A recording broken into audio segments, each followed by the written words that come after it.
Hey, I'm Cindy. And I'm Dan. We're building a tiny house in North Portugal. If you're new to this channel, welcome.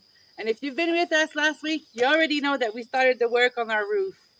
Now, this week, the roof work will continue, right? Yes, and sadly we have scorching sun today, no clouds, so let's see. It is crystal blue up there, Yeah. crystal blue, and it's hot as well. We're looking at maybe 31, 32 degrees, and it's around 10:30 in the morning. Anyway, so enough talking. Let's get to it. Let's do it. Do it.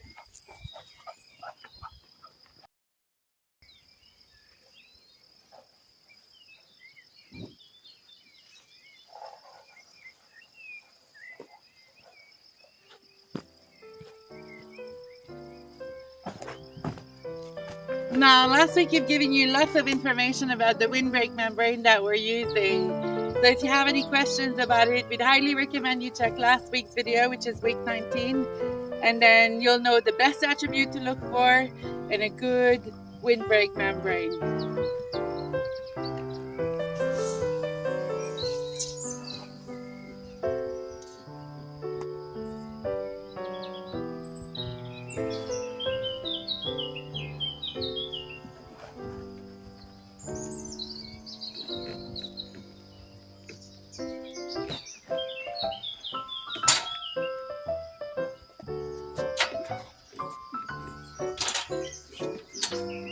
Aha! You want to be part of this project, boys? Maybe not.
Ideally, for the boards, we would have liked to find a pure oil product, and add a slight pigment to it.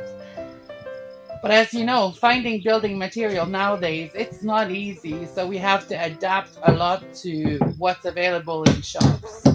So this varnish is actually an oil-based varnish. This varnish is actually an oil-based varnish, and it's going to give more or less the finish that we're hoping for. Ideally, what we want this varnish to do is to repel insects and also protect the wood from just being overly damaged by the elements.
It's awesome, babe.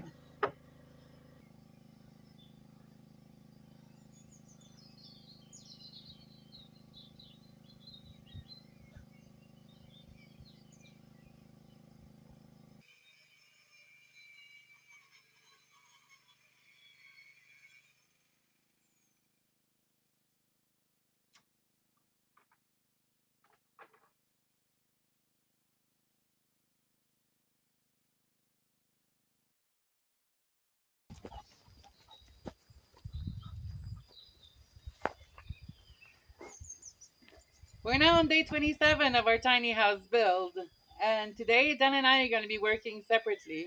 Dan, what are you going to be doing? I'm gonna continue with the weatherboards and getting another layer on because the boards we have are not wide enough to cover the under nailings. We need to add another layer to make it protrude a bit lower, and yeah, finish that up on the front. And Yeah, that'd be great, huh? yeah, hopefully, fingers crossed. Depending on the weather, because again today we don't have any clouds, so it's gonna be super hot again.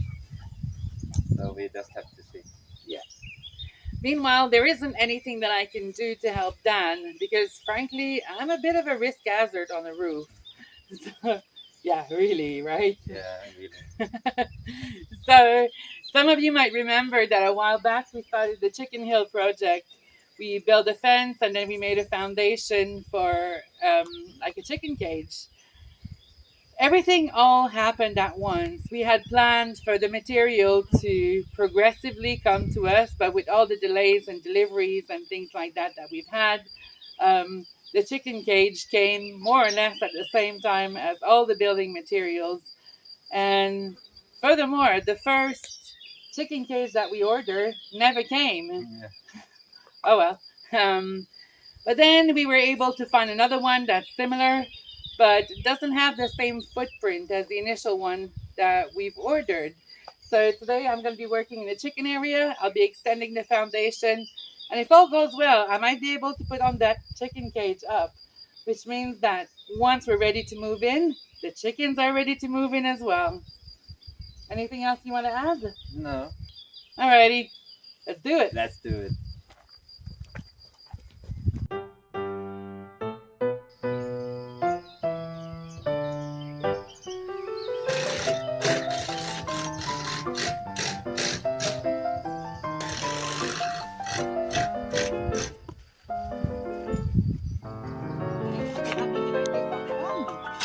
I'm so lucky.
You can't really tell what I've done because there's a pile of dirt on top of everything. But yeah, so basically I added this block, that block, there's a block here, another block there, that block, And that one. It's good. Thank you. Well, you can't really see. That's why you're saying it looks good. No, but it's what you need for the chicken coop to sit there, no? Yeah, absolutely.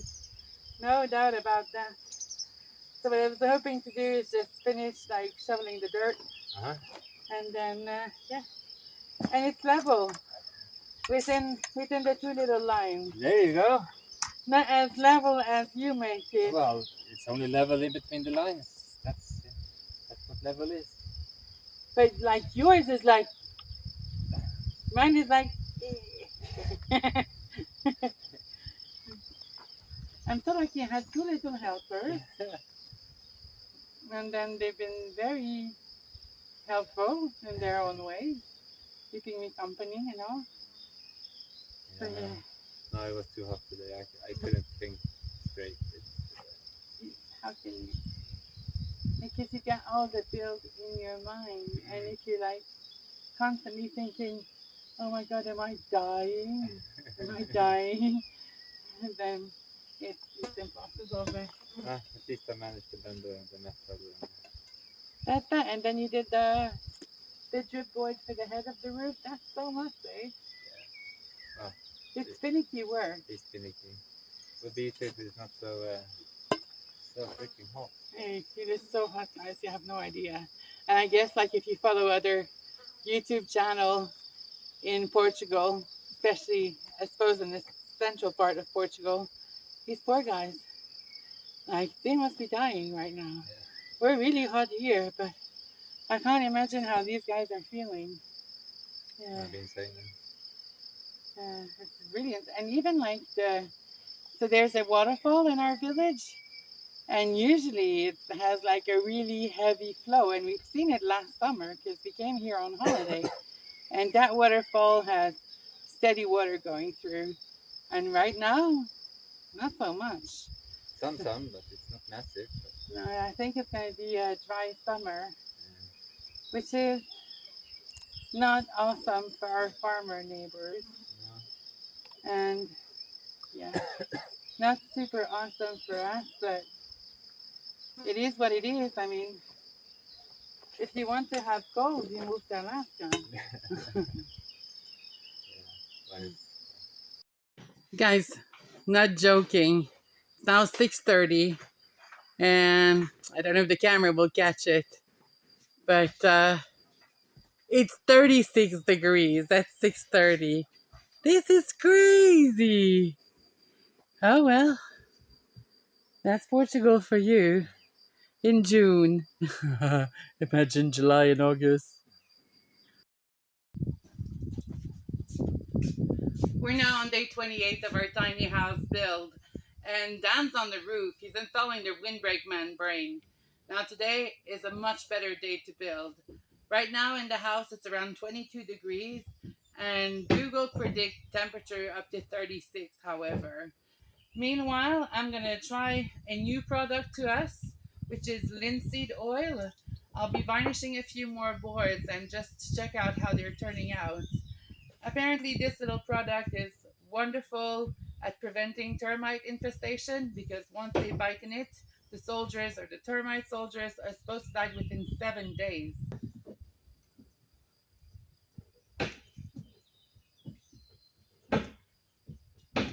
Let's see. Okay.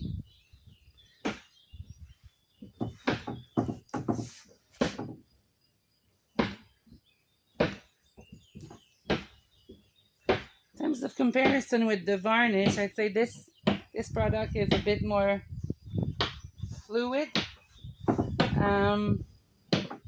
Also using like a paintbrush with natural hair, which they seem to absorb a bit of oil, which is not a bad thing. I'm just going to be quite generous with the first coating because it's always the coat that takes the most.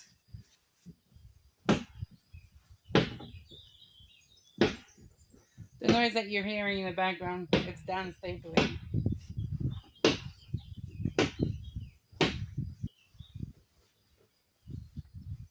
Now, a tin of linseed oil like this is supposed to cover between 7 and 15 square meters. So it makes this product a lot more affordable than the other one that we've used before. Although we have nothing wrong to say about the other product, it really was top quality. But this one is a bit more affordable and it's natural.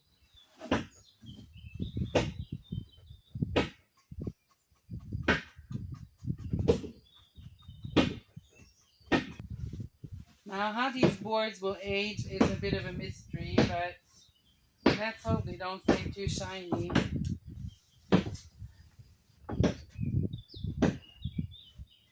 From our research, there's also two types of linseed oil that you can find. You can find the pre-boiled one, which apparently dries a lot quicker, and you can find the unboiled one, which is the one we're using now. Again, if you would have had the option to buy the pre-boiled one, so to have a quicker dry time, we would have definitely bought that. But you guys know the drill.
Okay, guys, Dan is cutting more boards just to hold the windbreak membrane.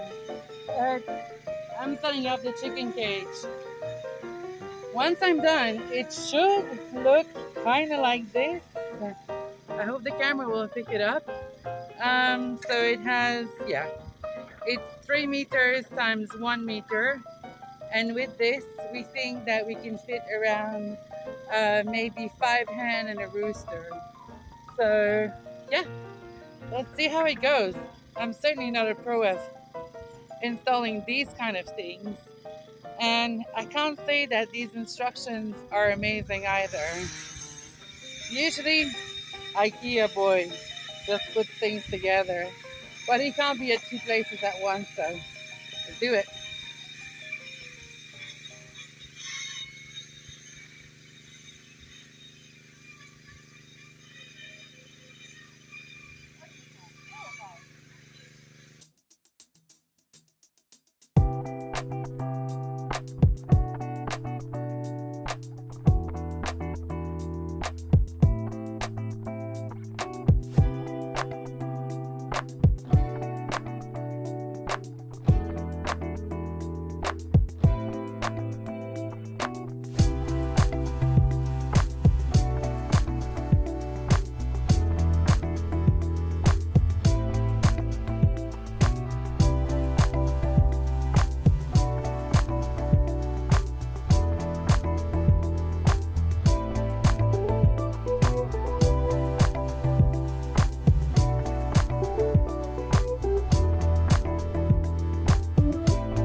might need your IKEA mind for one thing. Mm-hmm.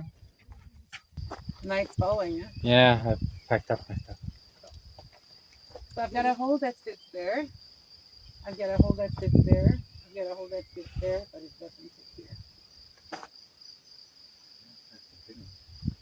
Is that what we do? If it doesn't fit, make it fit. No? And that piece is like,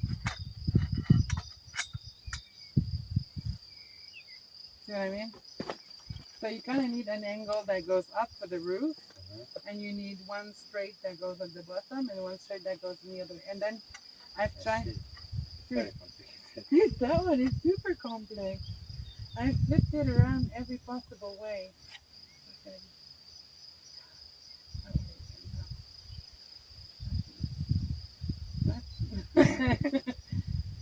And I keep But like if you that. have, This will go there, this will go there, this one goes here, and this one goes there. I mean, there's nothing saying that they drilled that on the wrong side. And then I even like thought, okay, well maybe I inverted the pieces for some reason. I didn't. It can just be as simple as production error. But why is it that every time I try to put a flat pack together, there always seems to be a production error? I think I'm the problem here. I really do think so. It's just my brain is not wired to do these things, but I really want to learn and do it properly, you know, so that I depend on me to do this. Just look at this. This is all A pieces. A. And I don't have any more A pieces. And they're the only two that don't fit. I don't get it.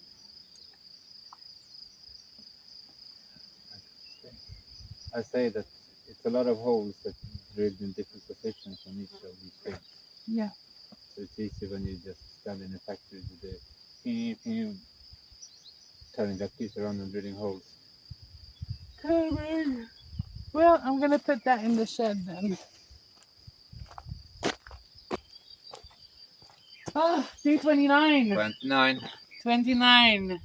Well, today the building weather is not bad at all. We do have quite a bit of wind, right? How many degrees would you say? Not sure. 23, 22, maybe. 22, 23. But it's still early morning. Yeah. And again, the weather app is predicting really high temperature today. High 30s, right? I think 39 for today. It's gonna be another siesta at noon. Yeah, we're gonna have to take a siesta for sure today. But nonetheless, you're working on the roof, right? Well, I'm gonna try to finish the wood on the roof today, hopefully. Let's see. Depending a bit on the weather so far. Yep.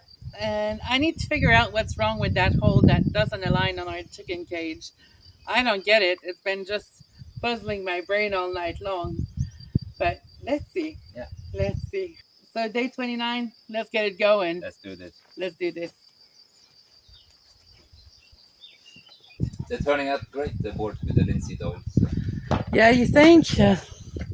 I'm surprised by how quickly they dried, even though it wasn't the boiled linseed that we got. But these boards are very thin and very dry since they've been out in the heat for 2 months now, I think. Yeah. Something like that, yeah. But I think a second coat is in order for sure. Yeah, but we can do that on the facade maybe. Let's see. Yeah. They start going with them in a couple of 3-4 days. Maybe we start with the facade. You think? Yeah. Maybe. Well, we're gonna start with the metal first. But yeah, we need to do the corrugated metal on the roof. Once that's done with the batten, it's corrugated metal time, right? Yeah. We're gonna do a bit differently. I've never done it before either, because I'm gonna finish all the weatherboards, the front facing and the sky facing. So we just have to, in theory, slide in the corrugated metal underneath, so we don't have to go attach the sky facing weatherboards by ladder or by walking on the roof.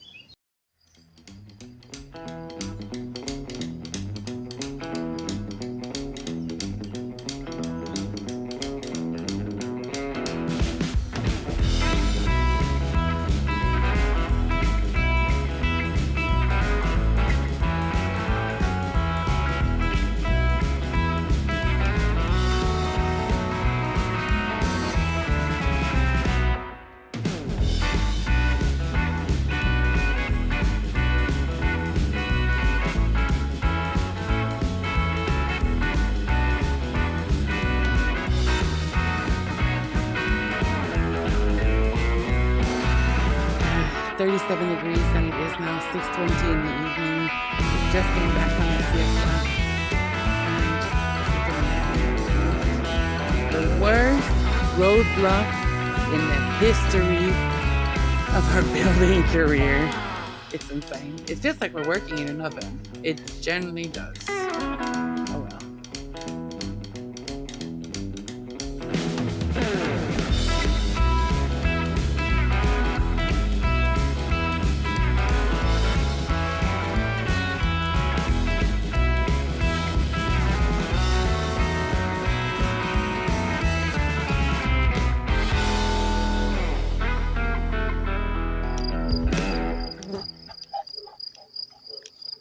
Did it go for you on the roof?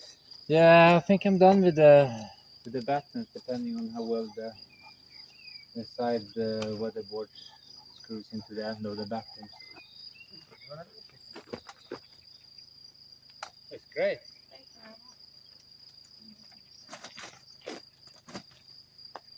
Yes, it's more I have to continue doing that metal thing. Mm-hmm. I've done the bottom now and like some bits to hold it at the top. And then I need to do the roof bit, and then the door. I think I'm gonna win an award for the longest time taken to install a chicken run. Well, we're now on day 30. And right now, because of the heat, we're having to split our days into morning shift and late evening shift. Dan, you're still on the roof today? Still on the roof, try to figure out the last pieces. The last pieces of the great puzzle. Before the tin goes on. Let's see. Before the corrugated metal. Huh? Yeah. Yeah. Meanwhile, I'm going to be working on the chicken cage. I still have a bit of wire to wrap because as much as I'd love to help Dan on the roof, I can't do it. No. So, yeah, we have to work separately again today, sadly. But soon, we'll have projects together. Yeah. Anyway, let's get it done. Let's do it.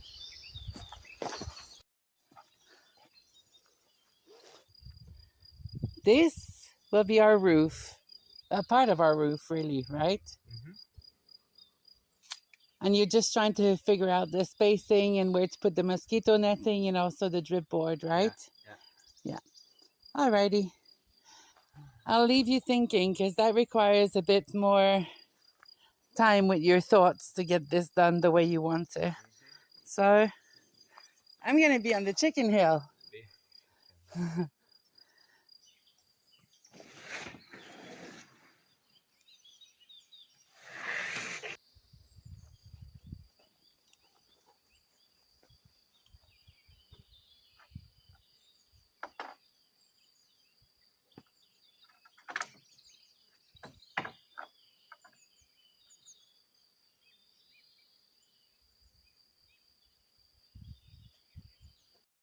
Basically, this is the only way we can do it, depending on the width and size of the board, because everything is just so different from board to board.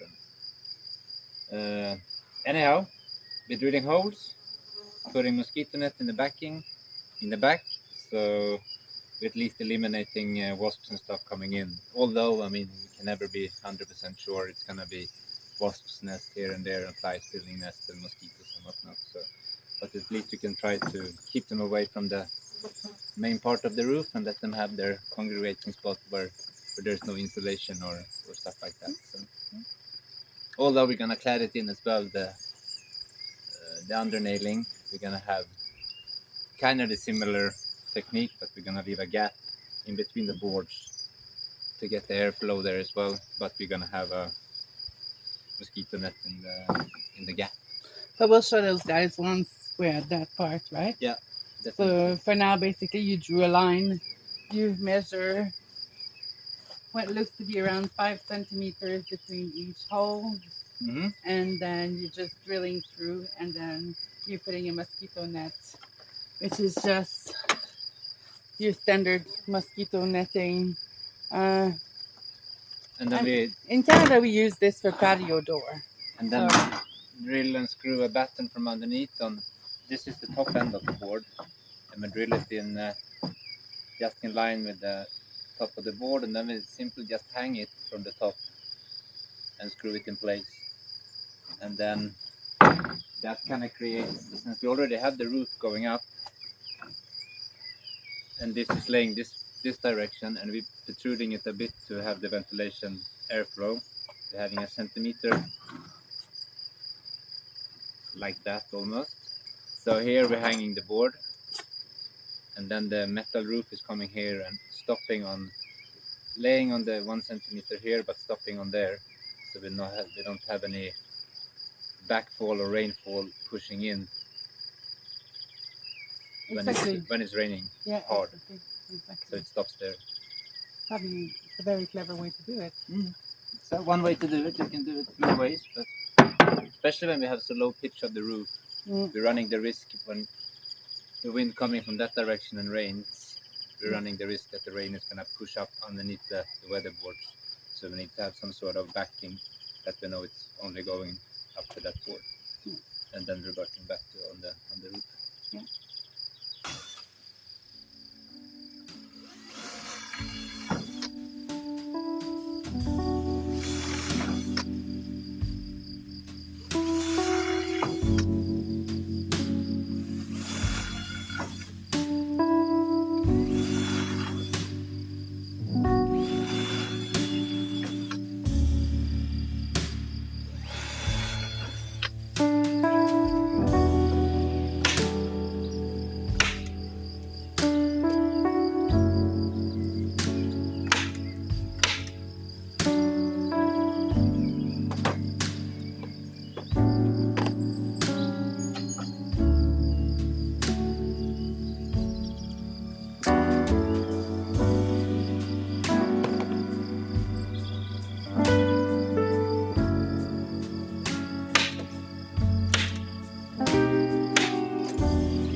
So it is just not holes, right? You've put the netting in the back. And then we just, on the front there, we just hang it like this.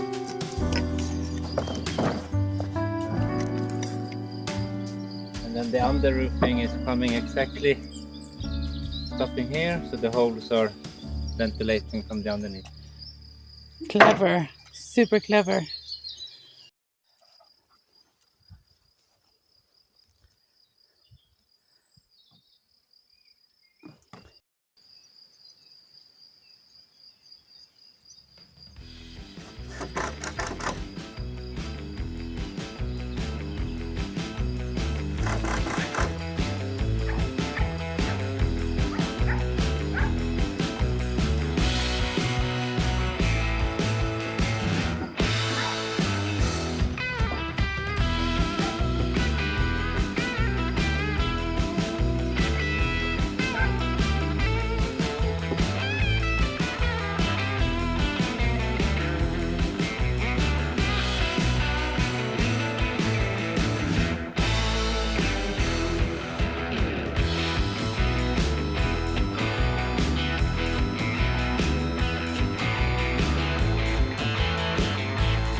Guys, we should tell you that today we have a paid help with us, Ricardo. who is kind of helping us clearing the land.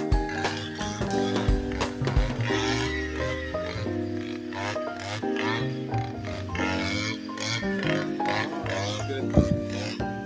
Have someone helping a bit. Huh? Oh my God. And again, he's such a hard worker, that boy. Well, we say boy, but he's just because he's younger than us, but he's not a boy. So yeah, so because we got those, it's like with the weed whacker. We have to see that if we do that today, it's a lot of time lapse because few people would probably appreciate the noise of the weed whacker. Let's see how it It goes. needs to happen. Yeah, exactly. And they've been working on the gable end, right? Yeah, finally. Yeah, finally, we're doing it. The weather isn't too bad yet. I won't take too much of your time. I'll go dig a hole. Yeah, I'm gonna start.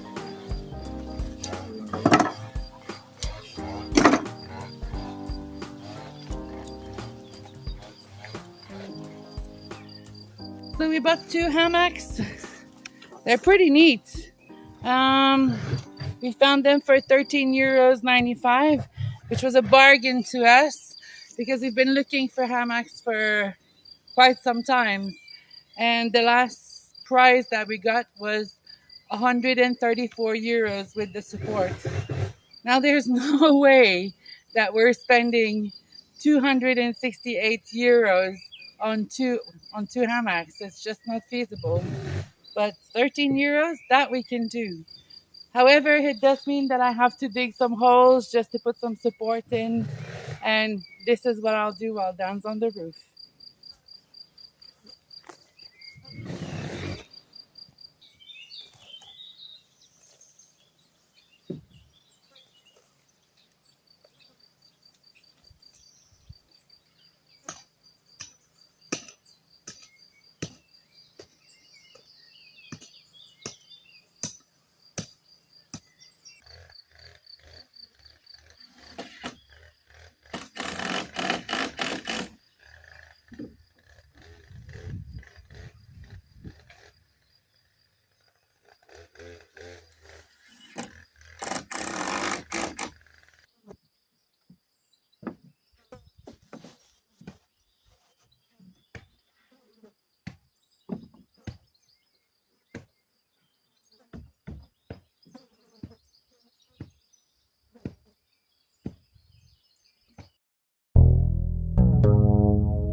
Yeah, it's definitely gonna do what we needed to do. Yeah? Trying to explain to these guys what this thing will do. Well, basically the corrugated metal is gonna lay on this one a bit up, and then the water has somewhere to fall down into the gutter. So you really, in this case, I think we're gonna use gutters that are 10 centimeters across, which means we should have the metal at 45 degrees dumping into the gutter just a bit before the center of the gutter. And do you want to explain how we got that metal and the hassle that we got to get that metal and how lucky we were as well? We were very lucky because we were running around in Braganza trying to find a person that could make this for us, but we didn't really find one. And then we run into a person that does windows and stuff, and he had aluminium pieces. But then when we got the pricing of it, we kind of got a mild shock because it was almost €300 for 12 meters. So we continued looking around in Braganza and find another person that did the welding of gates and more heavy stuff like that, and he had some scrap metal laying around that he cut in half, and he only charged us 30 euros. So we were very happy. Yeah, initially, that part that you see there, it's usually used for the top of the roof, right? Is it not? Yeah, this was meant for the top, for the crowning of the roof, to cover the pitch. And basically, by cutting it in half, it meant that we had to buy two pieces and got enough to do the whole length of the house plus some extra. That's great. Yeah, saved us a lot of money. Oh my god.